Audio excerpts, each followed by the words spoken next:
Saludos cordiales, doctor Rafael de Jesús Graso Calvo. Bueno, nuestro proyecto de evaluación curricular en el área de matemáticas en la institución educativa Villa de San Andrés, básica, secundaria y media, y las personas que integran este apartado: Jorman Chiquillo Navarro, María Inés Márquez, Damaris González, Ana María Quintero y Vito Linares. Bueno, dentro de los fundamentos y contexto del modelo SID en acción, pues tenemos que el contexto es el análisis de aquellas necesidades del entorno rural y cómo está pues en concordancia con los referentes nacionales. También tenemos un producto que pues es el logro de las competencias de aquellas matemáticas que son de relevancia en cuanto a la comunidad. Tenemos también pues un insumo que es la evaluación de aquellos recursos humanos, didácticos y tecnológicos con los que se dispone, y pues dentro de ese proceso que se da, pues da un proceso de implementación de currículo, pero ante esto también tenemos que el propósito de todo es trascender a la revisión documental para el análisis de la relación de los propósitos y prácticas.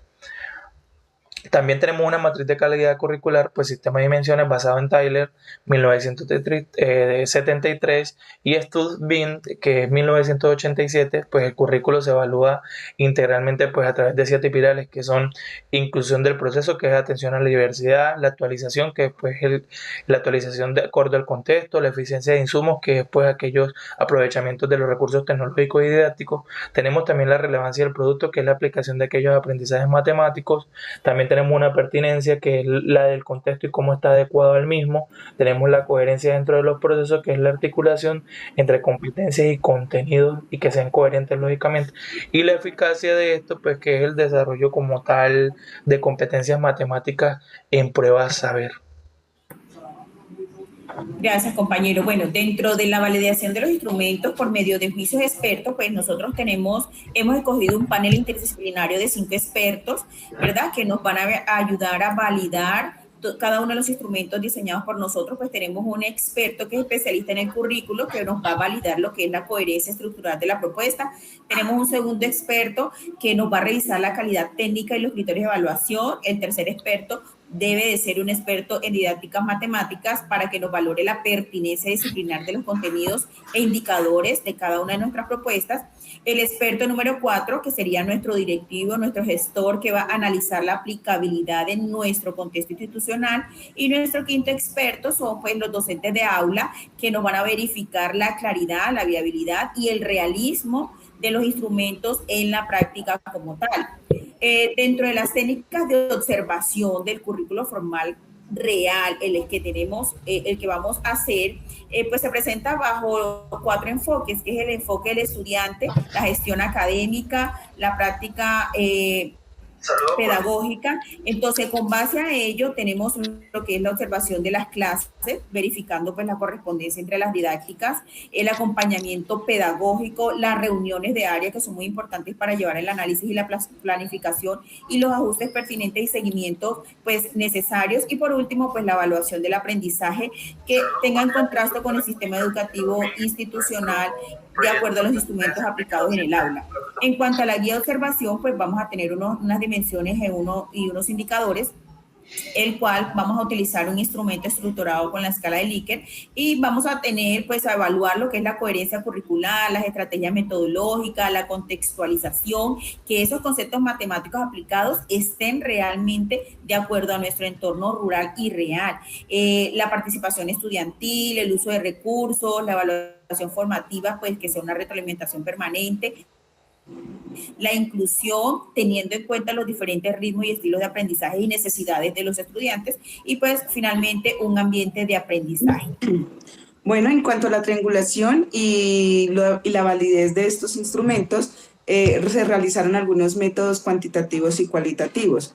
Entonces, la primera es una encuesta que se le realiza a docentes y estudiantes para identificar tendencias y percepción general.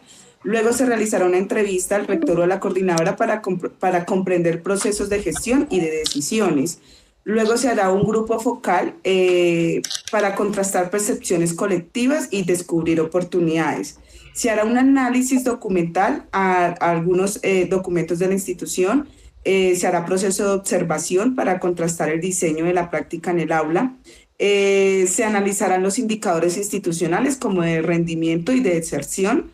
y tendremos el juicio de expertos para garantizar la calidad técnica de la propia evaluación. En cuanto a las fuentes de información, tenemos 5. La primera es la documental, que son los documentos de la institución, como el PI, el plan de área, el CIE, entre otros, y estos miden la coherencia interna. Tenemos las estadísticas, que las tasas de matrícula, aprobación, reprobación, promoción, y estos nos miden la eficacia. En cuanto a las humanas, tenemos las voces de estudiantes, docentes y directivos, que nos miden la pertinencia y satisfacción. En cuanto a las externas, son los lineamientos del MEN, los estándares, los derechos básicos de aprendizaje, y nos miden la actualización normativa. También tenemos talleres, evaluaciones, proyectos de aula y pruebas saber, y nos miden el logro de competencias. Finalmente, tenemos un contraste para articular entre la autonomía de la institución Villa de San Andrés y las exigencias del Ministerio de Educación Nacional. Entonces, los documentos internos son los reportes institucionales y los externos son los estándares nacionales. Entonces, la idea es articular el PI con los lineamientos curriculares del MEN, el plan de área de matemáticas con los derechos básicos de aprendizaje, el sistema de evaluación institucional con los estándares básicos de competencias y los resultados académicos internos con los resultados de las pruebas saber ICFEX. Bien, entonces tenemos la aplicación práctica de la ruta. El primer paso sería cómo evaluar la calidad, cruzando documentos como el proyecto educativo institucional, el sistema de evaluación de los estudiantes, con indicadores de eficacia como son las pruebas externas, la prueba saber y las percepciones de la comunidad bajo 7 dimensiones de calidad. Seguidamente, cómo validar el proceso, conformado por un comité de 5 especialistas expertos para auditar los instrumentos mediante matrices Likert, asegurando rigor científico ante el trabajo de campo. Y por último, cómo observar la realidad, que es la práctica. Entonces se realizan guías de observación de clases, reuniones para documentar la brecha entre el currículo planeado y la enseñanza real de las matemáticas. Como conclusión, tenemos el poder de la triangulación y es la evaluación muy importante donde trasciende la inspección aislada. Entonces, primero que todo se realiza un análisis documental, lo que está escrito, los documentos indicadores, también las observaciones en el aula, lo que sucede, la observación y el desempeño, y la percepción de actores en lo que se vive, encuestas, entrevistas, grupos focales, haciendo una intercepción de mejoramiento continuo del currículo. Esta arquitectura pues garantiza que las decisiones tomadas fortalezcan genuinamente la educación matemática en el contexto rural de Aguachica. Y aquí tenemos algunas referencias bibliográficas que son algunos referentes para hacer nuestro proyecto. Muchas gracias.